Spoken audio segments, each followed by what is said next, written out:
একটা কথা বলি, শোনো। কখনো ভেবো না তোমাকে পাইনি বলে তোমার ক্ষতি করব।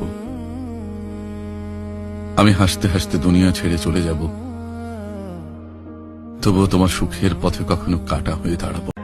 তোমার প্রতি আমার কোনো অভিযোগ নেই, শুধু চাই তুমি যেন সব সময় সুখে থাকো।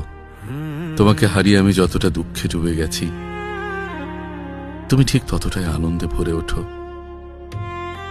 আমার জীবনে তোমার অনুপস্থিতি যতটা অন্ধকার নামিয়ে আনবে, তোমার জীবন ততটাই আলোয় ভরে উঠুক, যেন আমার কষ্ট তোমার সুখের কারণ হয়ে দাঁড়ায়। তোমার এই জীবনে যদি কখনো আমাকে প্রয়োজন হয়, স্মরণ করব। আমি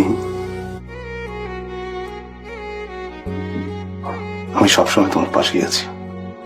জানতে পারবে না তোমার অভাবে আমার বুকের ভিতর কতটা হাহাকার জন্ম নেয়।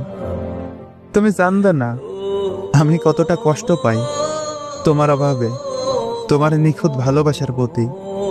কতটা দুঃখ নিয়ে আমি প্রতিনিয়ত রাত জাগি, কত কষ্ট আমি প্রতিদিন চোখের জলের সাথে মুছে ফেলি।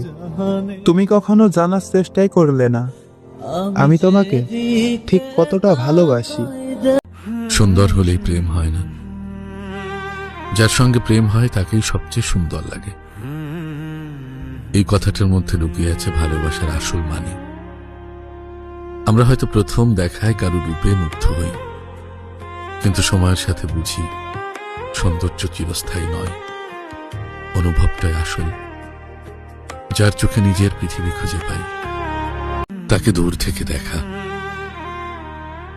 আর গোপনে ভালোবাসা ছাড়া আমার আর কিছুই করার নেই। তার কাছে যাওয়া মানে যেন নিষিদ্ধ কোনো স্বপ্ন ছোঁয়া।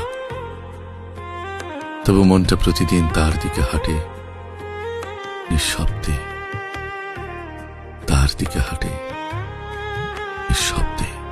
কি ভাবছো? মনে পড়বে না? পড়বে পড়বে, এক যুগ পরে হলেও আমার কথা তোমার মনে পড়বে। তখন অনেক আফসোস নিয়ে বলবে, আমার একটা বেহায়া ছিল, অনেক অবহেলা করতাম, তবু আমার কাছে ফিরে আসতো। এমনকি বিচ্ছেদের পরেও আমার কাছে ফিরে আসতে চাইতো।